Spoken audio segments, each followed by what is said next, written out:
रवि एक मध्यम परिवार से था। वो बहुत ही समझदार और संस्कारी था। रवि ने अभी 11वीं में प्रवेश लिया। वो शहर जाकर बड़े और अच्छे स्कूल में पढ़ना चाहता था, पर आर्थिक स्थिति ज्यादा अच्छी न होने के कारण उसे वहीं अपने पास के ही स्कूल में दाखिला लेना पड़ा। वो अपनी माँ की सिखाई बातों को ध्यान में रखकर खूब पढ़ाई करता। एक दिन की बात है। माँ, ओ माँ, खाना बना कि नहीं? मुझे आज स्कूल में जल्दी पहुँचना है। क्यों, आज क्या है स्कूल में? वो आज लाइब्रेरी के फॉर्म जमा करने हैं। अच्छा ठीक है, ले जल्दी खा, मैं तब तक तेरा टिफिन तैयार कर देती हूँ। अच्छा माँ सुनो। हाँ बोल, क्या बात है? स्कूल की फीस जमा करनी है, पैसे चाहिए थे। पैसे तो बेटा जो तेरे पापा ने दिए वो घर के काम में खर्च हो गए हैं। रुक जरा, मैं देखती हूँ, अगर होंगे तो। अच्छा रहने दो, मैं कल दे दूंगा। ठीक है, मैं कल तक कुछ इंतजाम कर दूंगी, तो चिंता मत कर। रवि बिना फीस लिए ही स्कूल के लिए निकल जाता है। वो स्कूल जाते जाते यही सोचता रहता है कि माँ फीस कहाँ से लाएगी। रवि खुद ही पैसों का इंतजाम करना तय करता है। तभी उसे रास्ते में उसके दोस्त मिलते हैं। अरे रवि, आज जल्दी पहुँच गए? हाँ, वो लाइब्रेरी के फॉर्म जमा करने हैं ना, और फीस भी। सुना है लाइब्रेरी कोई बच्चा नहीं जाता। क्यों? अरे मेरे बड़े भाई ने कहा था एक बार मुझसे कि वो लाइब्रेरी भूतिया है। वहाँ एक बच्ची की आत्मा भटकती रहती है जो वहाँ कभी उसी स्कूल में पढ़ा करती थी। वहाँ कोई नहीं जाता। कैसी बातें कर रहा है? ऐसा होता तो स्कूल वाले लाइब्रेरी खुली क्यों रखते? वो मुझे नहीं पता, पर लोग कहते तो यही है।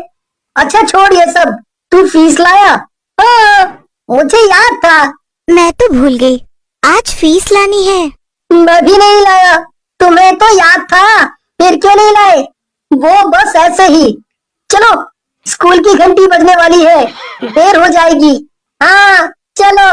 सभी बच्चे क्लास में बैठ जाते हैं। उनके शिक्षक शिवचरण सिंह सबको पढ़ाना शुरू कर देते हैं।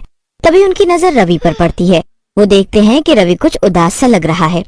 क्लास खत्म होने के बाद शिवचरण सिंह रवि से बात करते हैं। क्या हुआ रवि बेटा, तुम उदास क्यों लग रहे हो? कुछ नहीं गुरुजी, बस घर की समस्याओं को लेकर परेशान हूँ। कैसी समस्याएं बेटा?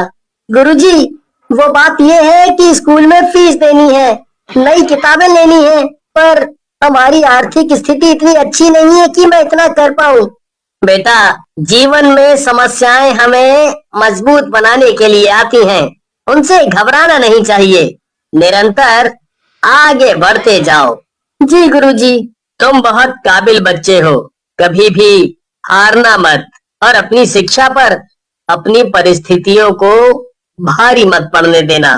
तुम चिंता मत करो, तुम्हारी फीस मैं जमा कर दूंगा, और तुम्हें जो किताबें चाहिए मुझसे कह सकते हो। आपका बहुत बहुत धन्यवाद गुरुजी, मैं आपके पैसे बाद में लौटा दूंगा। उसकी कोई जरूरत नहीं, तुम अपनी पढ़ाई पर ध्यान दो। रवि और रिया पढ़ने के लिए लाइब्रेरी चले जाते हैं।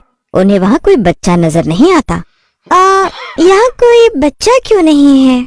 अभी सबकी क्लास खत्म नहीं हुई शायद। रिया, कहीं तुम अंकित की बातों पर तो यकीन नहीं करती? मैं क्यों करूँगी उसकी बातों पर यकीन? नहीं, मैंने सोचा तुम उसकी बातों में तो नहीं आ गई। कि तभी अचानक रवि के सिर पर एक किताब गिरती है। मेरा सर! अरे तुम ठीक तो हो? ये कैसी किताब है? ये क्या लिखा है इस पे? भूतिया लाइब्रेरी। खोलकर देखें? हाँ, पर स्कूल की लाइब्रेरी में ऐसी किताब कहाँ से आई होगी? अरे बाद में सोचना, पहले पढ़ तो सही उसके अंदर क्या लिखा है।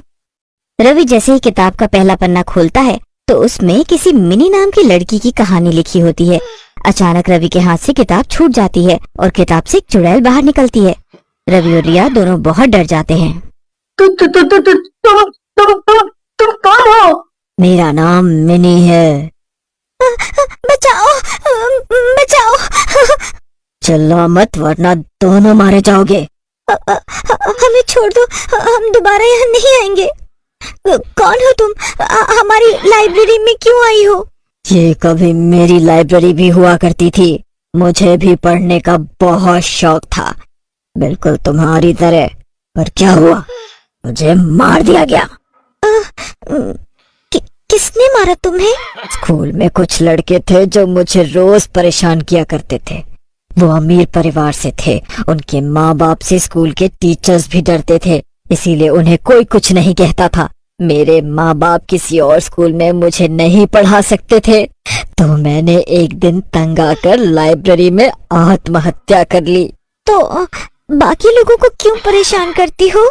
मैं बस उन सब शिक्षकों को सबक सिखाना चाहती थी जो अपनी आंखों के सामने गलत होता देखते रहे।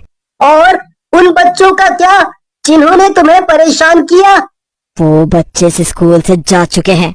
गलती हमारे समाज की है जो अमीर और गरीब में भेदभाव करता है। अमीरों के बच्चे चाहे कुछ भी कर ले, उन्हें कहने की किसी की हिम्मत नहीं होती। पर वो है कौन जिन्होंने तुम्हारे साथ गलत किया? हाँ, हम तुम्हें न्याय दिलाएंगे। क्या तुम सच में ऐसा कर सकते हो? हाँ, मैं शिवचरण गुरुजी से बात करूंगा, वो बहुत अच्छे हैं। अगले दिन रिया और रवि दोनों मिनी को लेकर शिवचरण के पास चले जाते हैं। गुरुजी मिनी का भयानक चेहरा देखकर डर जाते हैं और रवि से बहुत सारे सवाल करने लगते हैं। रवि गुरुजी को लाइब्रेरी की सारी सच्चाई बताता है। गुरुजी, मिनी को न्याय दिलाने में आप ही हमारी मदद कर सकते हैं। रवि, हम सोच तो रहे हैं, पर ये आसान नहीं होगा। हमें बहुत मुश्किलों का सामना करना पड़ेगा। कोई भी काम आसान नहीं होता गुरुजी। मैंने आपसे ही तो सीखा है कि मुश्किलों से हार कर अपना काम रोकना गलत है। अगर आप हमारे साथ हैं, तो हम ये कर सकते हैं। रवि और रिया गुरुजी के साथ मिलकर उन बदमाश लड़कों को सजा दिलवाने के लिए योजना बनाते हैं और साथ ही दोषी शिक्षकों के खिलाफ सबूत ढूंढने लगते हैं। बहुत दिनों बाद सारे सबूत इकट्ठा करके वो लाइब्रेरी में मिलते हैं। रवि, अब हम मिनी को न्याय दिलाएंगे। गुरुजी, ये आपके पैसे थे जो आपने मेरी फीस दी थी ना? बेटा, अगर पैसे नहीं है तो कोई बात नहीं, लौटाने की जरूरत नहीं है। नहीं नहीं गुरुजी, बुरा मत मानिए, पर ये मैंने अपनी मेहनत से कमाए हैं। तुमने कहाँ से कमाए बेटा? गुरुजी, वो मैं दिन भर स्कूल का काम करता था और रात को चित्र बनाया करता हूँ। उन्हें बेचकर मैंने ये पैसे इकट्ठे किए हैं। वाह बेटा, मुझे यकीन है एक दिन तुम जरूर अपनी मंजिल तक पहुँचोगे। आप ये पैसे रख लीजिए, मुझे अच्छा लगेगा।